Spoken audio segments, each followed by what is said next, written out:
Hello investors. As the year comes to an end, one common narrative I've been hearing and you've been hearing is that maybe there's a bubble in the small cap space.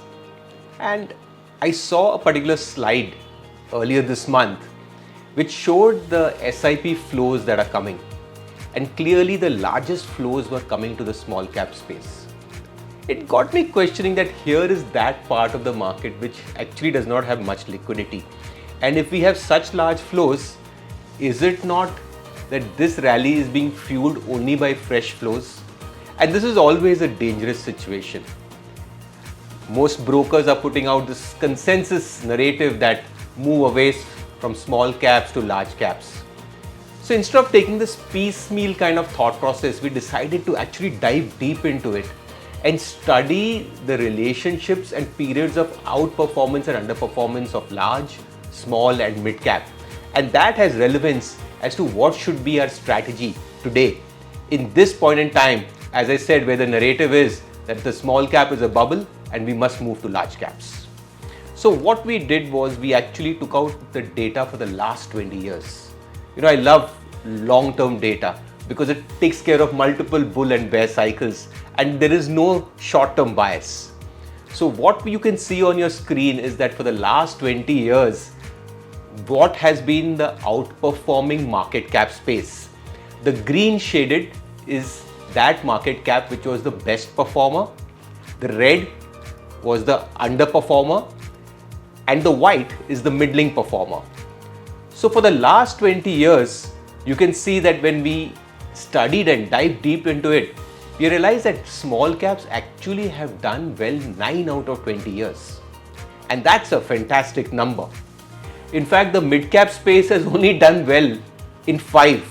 So that's like not a great number compared to 9 for small caps. And the Nifty 50 has outperformed 6 out of the 20 years. So the small caps are the best performer. The Nifty 50, which is a large cap, is the best performer. And actually the mid caps are the worst performer. So this is really about performance and returns. But we also know to see the flip side. We need to see where has the underperformance been. So the worst performers, interestingly, were also the small caps. So though they have done well in 9 out of the 20 years, they have also been the worst performer in 8 out of 20 years. So clearly small caps are either at this end or at that end. They are rarely the middling play. Mid caps, interestingly, have been the worst performer only 2 out of 10 years, which is a very impressive strike rate. Unfortunately, in the first segment, they were the worst performers. And shockingly, the Nifty 50 has been the underperformer in 10 out of 20 years. This was a shocker and surprise for me. Obviously, it's very difficult to come up to some conclusion because some have done well, some have done bad. And as an investor, ultimately what matters to me is returns, the CAGR in my portfolio. So we decided to drill it down further and try to see that over 20 years, what has been the returns of each of the segments. The interesting part was that the small cap has given you a CAGR of 14.6% for the last 20 years. But the best performing is the mid cap, which is 15.9, in spite of it being the least number of best performing years. So this clearly tells you it's not about just the bad performers. It is also about not being the worst performer. And compared to the Nifty 50, which has given you just under 13% kind of returns. So this is a very interesting throughout that we always chase the best performer. But very often these best performers become worst performers. And over a period of time, you will find that the returns tend to be muted. That space which has limited upside but shallow downsides has actually been the best performer. And now if you see this in growth of capital, you will see on your screen that the orange line represents the capital growth in the mid-cap space. Very impressive and outperforming by a wide margin. The next is the small caps, and this is thanks to the bump up you will see in the last 1.5 year. The gray line, which is in the middle, and the blue, The steady large cap Nifty 50 is in blue right at the bottom. And what you will see when you look at it even more closely is that in every bull market, whether it was the 2003 to 2008, whether it was the 2010 to 11, or maybe the bull market up to 18, small caps do very well in bull markets. But when markets correct, they give away all their gains. So small caps give you outperformance, but also the drawdowns are sharp. We've also done work on standard deviation and max drawdowns. So the thing is that small caps actually have a very high standard deviation with large drawdowns, but they do well in bull markets. And that is why at the moment when we are in a bull market, last year was, remember, a Nifty return of over 20%, you'll realize that small caps have done well. And this is not the first time. They always do well when the markets are doing very well. That is the nature. However, in the long term, you'll realize it's the mid caps, shockingly, that have done the best. And as investors, it is very relevant to us. For us to pick out data points and say, this year mid cap did well, this year small cap did well, what will do well next year, is very easy to talk about. But as an investor, you're investing for 3, 5, 10 years. And ultimately, you want to be in that space of the market which has done well consistently. And clearly, our analysis shows that the mid-cap space, which seems to be the less glamorous, less talked about space, is actually the best performer in the long term. And we think that this is reflected in our marathon portfolio. At the portfolio level, we do have a higher weightage to the small cap and mid cap space. The reason is because we are in a bull market, and that's how we've been able to achieve the outperformance.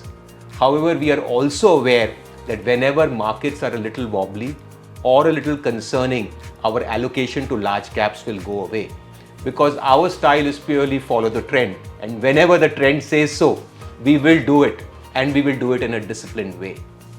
Speaking about the year to come, everyone's making guesses, so let's now look at that. On your screen, the next slide you see are ratio charts. Ratio charts are nothing but relative underperformance and outperformance. So what you will see is that the mid cap versus small caps.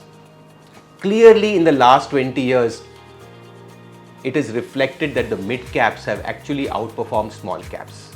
Small caps, again, you will see have done well, but they do well in bull markets, and when bear markets come, they generally give away all their gains. However, the journey of the mid cap continues to be up and much smoother, and that is what you want as an investor. The next is the ratio chart of mid caps versus large caps. Here also you will notice that large caps do well when markets are falling. They fall less. However, over a long period of time, it is mid caps that have done well and have outperformed, which is visible in the chart, which actually measures the ratio, which is the relative underperformance of mid caps versus others. And now coming to something different, which is the PE ratios. As we stand today, you will notice that these are the median PEs that we have calculated. The Nifty 50 is at around 23. If you look at history, you realize that it is not in bubble. Most important observation is that among all three categories, you'll realize that we are fairly priced. They have not deviated very far from the mean. And that clearly tells you that the market, we think, is not in bubble territory. Yes, it's not cheap. However, looking at the optimism we have about India going ahead, we think that these markets are fairly priced and they will still throw opportunities for stock pickers. So as I said, in the large cap space, you will notice that we are fairly priced to historical, whether it's 1, 3, 5 or 10 years. Mid cap, in fact, tends to be a little of a value play at the moment. In fact, the P's at the moment are lower than they were historically over various time frames. The small caps are showing a little bit of excessiveness. However, it's not massively excessive. So to sum it up, we do feel that the market overall is fairly priced. It's not overpriced. We do see opportunities ahead. We do think that the opportunity in mid caps is better because compared to historical median PEs, they are relatively lower.